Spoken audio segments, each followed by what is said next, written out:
Though I've wanted to talk about Street Fighter, the movie, the game, ever since the inception of several years have been kind of very rough for a variety of reasons. Capcom Infinite has to be one of, if not the biggest failure in the realm of fisticuffing.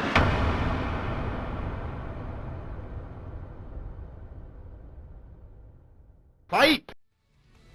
Well, World Warriors, it's now that time. Strap on your headbands, your eye patches, and your banana hair, because it's time to talk about how the most popular fighting game series in the world became not the most popular fighting game series in the world, and it all boils down to the divisive 22nd entry in the 30-year-old franchise, Street Fighter V. Okay, so...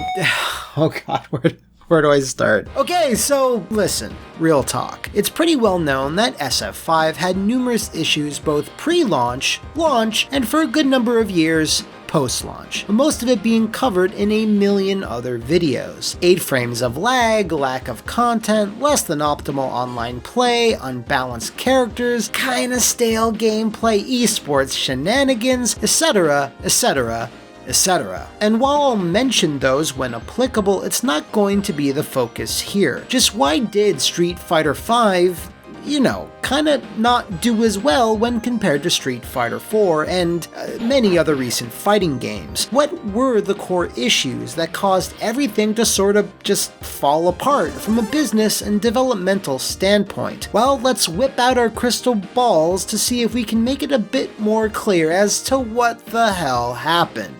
It's 2014, and Ultra Street Fighter IV, the 4th version of Street Fighter IV, had just released that June, which was probably to help boost Capcom's bottom line when, you-know-who failed to sell their sales targets. Then, barely 6 months later, Capcom announces the next numbered follow-up at Sony's PlayStation Experience, after a leak, of course. That's so Capcom. Okay, anyway, right here, yeah, this exact moment is where things started to go wrong, at least in terms of public perception. It's only been half a year since the last version, and Ultra wasn't some minor upgrade or anything. It had drastic gameplay changes and several characters who had been locked in the Cross-Tekken jail. This already shows a massive difference in how other publishers were handling their fighting games at the time, i.e. a little bit more cautiously. As outlined in a previous episode, Namco would release a new Tekken entry, and then several years later, announce a brand new one, building up anticipation for something fresh. NetherRealm would release a new Mortal Kombat, followed by a new Injustice, with each passing off the baton to the other every 2 years. But Capcom... bring out the chart! As you can see here, at any given time, at least 2 major Capcom fighters were competing with each other in the same year, not to mention all their various online-enabled HD re-releases. It's safe to say that while looking at this chart, that they may have stretched their fighting game fans a bit too thin. Now, when Street Fighter V was announced, many people were excited, which is great, but there was also a good chunk of fans that felt this announcement was maybe ill-timed. Droves of people were still playing 4, especially with the changes Ultra implemented. And then there were those that scoffed and said, yeah, I'll just wait for the good version, that'll be released later, which was a behavior that Capcom themselves fostered. What with, all these. Oh, wait, I forgot one. Yep, no, that's 5 now. And we're just talking about the initial reaction to the announcement. To understand how this all came about, we're going to need to back it up a bit. Street Fighter V was actually being developed far longer than most may realize, with the intent to release it nice and early on then next-gen machines. A producer on 5, one Koichi Sugiyama, was interviewed in the Japanese Street Fighter V art book, and in a roundabout way revealed that the game was floundering early on. Street Fighter V was something we've been working on since 2011. All the way up to SF3, the series had been rendered in pixel sprites, but for SF4, the graphics were all done with 3D models, so we had to go through many phases of trial and error in order to nail the same sort of visual impact that the series is known for. For SF5, we were working with Unreal Engine 4, which is known for being particularly good at rendering photorealistic visuals. So So once again, we did a lot of experiments. We actually put together a build of SF5 that was rendered in photorealistic graphics, but when we did, we realized that it just wouldn't be Street Fighter without the bold, anime-esque look and feel to the game, so we decided to shelve the whole photorealism idea altogether. I spoke to a source close to Capcom that said this experimental period lasted for a good 2 years. That's 24 months and however much money spent on a pitch that was ultimately scrapped. What's more, they were doing some weird shit during those 24 months. Hobo, or Hot Ryu, was actually going to be his default look, with the story being that the Eternal Fighter had been training up in the mountains for quite some time, just returning to society as the 5th game kicks off. Bison was also given a radical redesign, making him almost 100% biomechanical. But like Sugiyama said, the build was shelved. Development started over from scratch in 2013 and just defaulted back to 4's anime look, but with a light oil painting aesthetic. Oh, one minor thing though, the game also switched developers. The photorealistic build, which was more of a visual test rather than gameplay, was being handled by Polygon Pictures, who Capcom, Ono specifically, had worked with before on various projects. And with that build being thrown out, 5 was then just shuffled back over to Dimps, who had been busy trying to fix Cross-Tekken in 2013 and were also developing Ultra Street Fighter 4. This left them very little time to play catch-up, trying to nail a new visual style as well as do everything else. Here's a dramatic reenactment. Now, with 2 years essentially wasted, the clock was ticking to get the game out in a timely manner to take advantage of next-gen consoles, which were already well underway by 2014. This would ensure SF5 would coast through the generation with various updates and content, as it was skewing towards more of a live service model rather than just huge updates that would be packaged as new versions with separate SKUs. Something that I again outlined in the Cross-Tekken episode was that Capcom was always looking for co-marketing deals that would help save costs, and who better than the company that demanded cat mascots, Johnny Infamous, and BBAMM in their PlayStation branded fighting games. Sony was more than willing to play ball, and in exchange for exclusive console rights to Street Fighter V, they'd market the ever-loving shit out of it, hence the PlayStation Experience reveal. Now, in terms of budget, it was reportedly robust overall, but remember, a portion of that budget had already been flushed down the proverbial birdie stage toilet. You can't blame Capcom here. Well, I mean, Xbox fans sure did, but if you're being handed a big check and your project's getting kinda shaky, you'd take the money too. As you'd expect, former Capcom employee Matt Dahlgren had a far more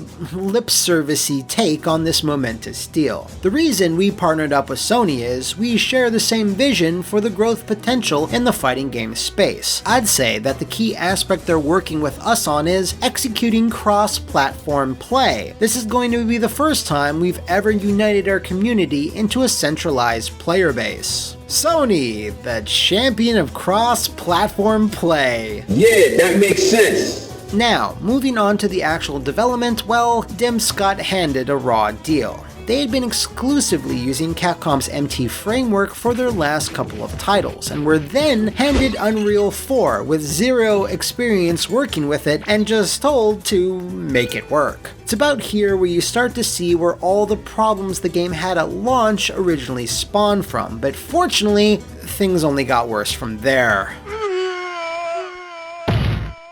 5's online beta launched in July of 2015, and Capcom was able to utilize all the data players were sending them, and all that data said loud and clear, this shit doesn't work. Now, the point of these types of betas is to identify problems going forward, but you could probably count the amount of matches that actually took place during this beta on a single hand. It was so unstable and frustrating for players that Capcom just shut it down early and rescheduled it for later that summer. This didn't exactly inspire confidence, considering a huge chunk of a fighting game's worth is determined by a solid online experience, so there were obvious concerns concerns coming from those that wanted to test their mettle against worldwide competition, and the notion that Street Fighter V's netcode was not up to that task has unfortunately been something that's stuck around ever since. Conversely, on the other side, those that were looking to enjoy a lot of solo content, well, I sure hope you liked unlocking colors. With their accelerated time frame to finish the game, as well as feverishly rewriting netcode, it's not surprising Dimps wasn't able to offer a lot of content for customers to chew through at launch. Making the core fighting work and be fun is the most important thing, but charging people full price for a game with little to actually do is not really ideal. The source I spoke to explains why the game came out the way it did. I think the Capcom Pro Tour and the fiscal year cutoff, March 31st, 2016, were the main factors there, with the understanding that SF5 would always be an evolving product with a lot of free updates coming down the line, meaning that theoretically, any initial backlash would have been mitigated. Eerie coincidence with Cross Tekken there. That game's whole on-disc DLC fiasco only occurred because Capcom wasn't willing to miss the end of their fiscal year cutoff, something most companies wouldn't risk. So the lack of content for 5 could be chalked up to, we'll have to do it later. Unfortunately, these two core problems, a dearth of modes, arcade chief among them, and spotty online play, kind of ensured that neither camp was really happy with the end product. So it won't shock anyone to know that with this really rough early reception, that Capcom needed time to regroup and figure out how best to move forward, which of course meant that weeks ticked by with few updates and sporadic communication.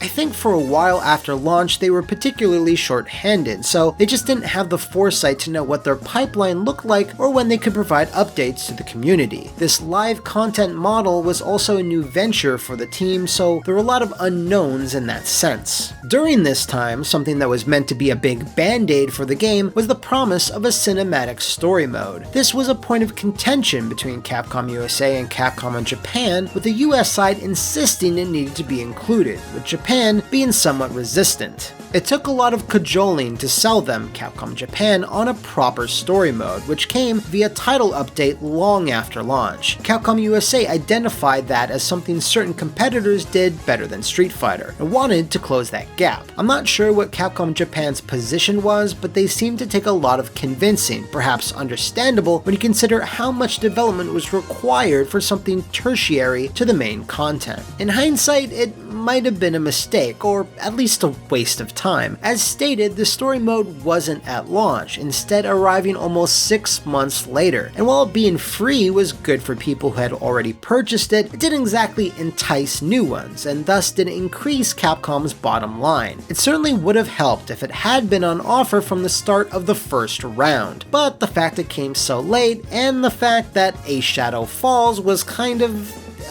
Intruders? I understand. I'll get back there right now! Hey, wait!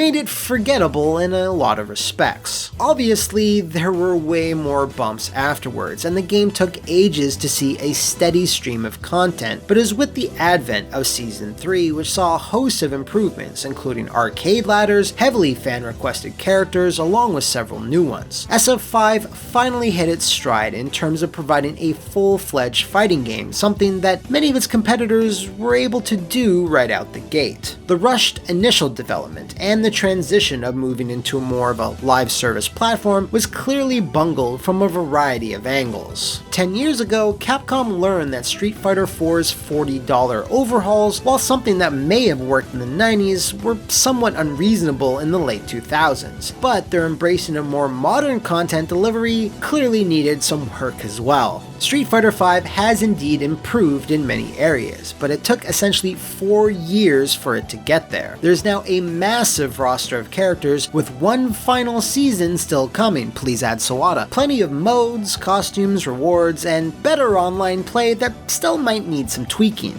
Capcom's fighting game output in general has since slowed down, way down, releasing only Marvel vs. Capcom Infinite in the same time frame.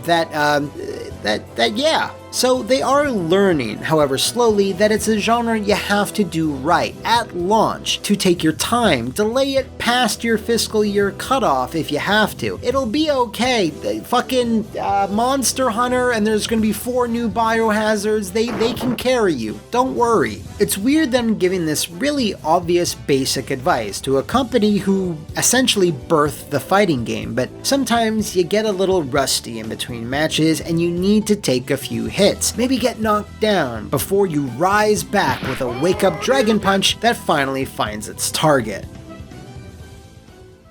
You win!